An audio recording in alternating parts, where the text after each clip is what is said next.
course and are being admitted as legal practitioners. Your admissions represent the culmination of years of study and hard work. No doubt many of you owe a lot to family members or partners who have been with you on your journey towards this destination, providing support and encouragement in all sorts of ways. Some of you, I hope many of you, are embarking on careers in the law that will continue for the rest of your working lives. A career in the law can be very satisfying in a number of ways. Those of you who care about other people, and I sincerely hope that all of you, should be able to get a great deal of personal satisfaction from using your professional skill and in due course your professional experience to assist clients with legal problems. The law can also be intellectually satisfying, particularly for lawyers who pursue careers in the courts. It can be very satisfying if you're able to walk away from the court at the end of a case with a feeling that justice has been done. The practice of the law also has its downside, and that should be acknowledged. Some of you will encounter it when you lose a case for the first time, or when one of your clients goes to prison for the first time. Finding oneself in one of those situations is an inevitable consequence of taking on important work in an adversarial system, and it's therefore very important to be aware of the risks, to warn your clients about them, to protect yourselves against them, and to be ready for disappointments.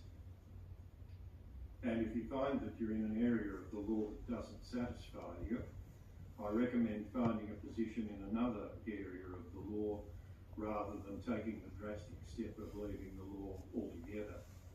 I offer that advice in my capacity as a former conveyancer and probate practitioner. And if you decide that cross-examining police officers is something that you don't enjoy, well, by all means take up conveyancing or vice versa. Another aspect of the downside of practicing law is that a lot of non-lawyers love to tell lawyer jokes. One never hears real estate agent jokes or quantity surveyor jokes, but lawyers seem to be an easy target. And that may have something to do with the public perception of lawyers. From time to time, surveys are conducted in relation to the public perception of the trustworthiness of people in various professions. Last year, the Governance Institute of Australia published the results of such a survey in a document entitled Ethics Index 2023. As part of the survey, the members of various professions and occupational groups were given a score between 100 and -100, reflecting the public perception as to how ethical or unethical their behaviour was. Firefighters came first with a score of 82. Real estate agents came last with a score of -19. Judges scored 45. Lawyers came in the bottom 10 groups with a score of 9, sharing their positions with CEOs and company directors. The CFMEU scored 16. That was last year. Those scores reflect the fact that many people don't understand the importance and integrity of our legal system. A legal system that has the respect of the community is essential for the safety and stability of the community. And your profession as lawyers is therefore a very important profession. Our society wouldn't function without the laws that govern it, the courts that enforce those laws when they need to, and the lawyers who represent the interests of their clients in the courts and give them advice about disputes and important transactions.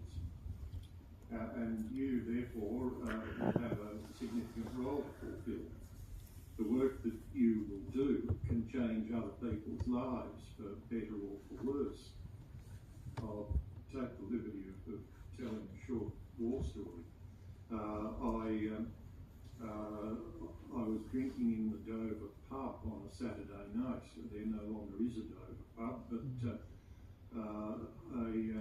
scary-looking man coming in the opposite direction said, "You're Alan Blow, aren't you?" And I didn't know what I was letting myself in for, but I admitted that I was. He said, "I want to shake your hand. You kept me out of prison." That's just one example. Your work can change people's lives. And it's therefore important that you do your work to the best of your ability and with complete honesty and integrity.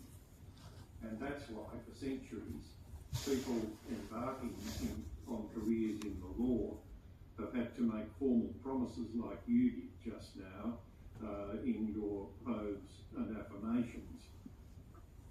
It's a very unfortunate fact of life that the Tasmanian legal profession isn't large enough to absorb all of the new lawyers who get admitted every year.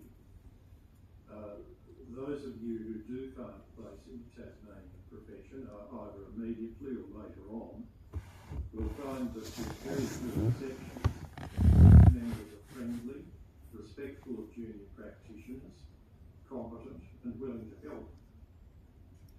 It's generally a very good idea for a new practitioner to find one or two more experienced practitioners, perhaps in other firms, whom he or she can contact when in need of help. It's always a very good idea first to do your best to come to grips with your problem on your own, a bit like tidying up the house before the cleaner arrives. Another important point to bear in mind when you're entering the legal profession is that it's a bit like entering a monastery. You'll be surrounded by many of the same people for the next 40 years or more. And that means that if you do the wrong thing by somebody, people will know about that for the rest of your careers. So it pays not to do the wrong thing by anybody. In my view, Tasmania is very lucky to have a fused legal profession. That is a profession in which many practitioners work both as solicitors and as barristers.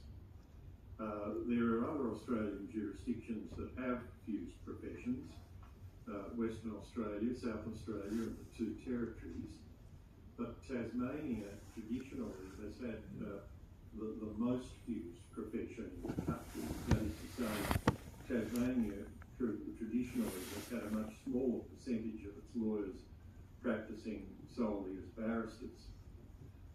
That's changing, and it's been changing for years. Junior practitioners are briefing counsel more and more, and that's no doubt partly because of the increasing complexity of litigious work. And there are certainly times when it's a good idea for a difficult legal problem to be assessed by a barrister with a fresh mind. But the fact that we have a fused legal profession means that there are excellent opportunities for junior practitioners to gain valuable experience by appearing in court. You can learn a lot by seeing a case through from the taking of initial instructions to the conduct of a hearing. You'll be able to do a much better job preparing a case for hearing if you're used to conducting hearings yourselves. And I therefore want to urge each of you, if you have opportunities to appear in courts or tribunals, or even to attend as an instructing solicitor, to seize those opportunities and to involve yourselves as much as possible in representing your clients. I hope that all of you get as much pleasure out of membership of the legal profession as I have over the years.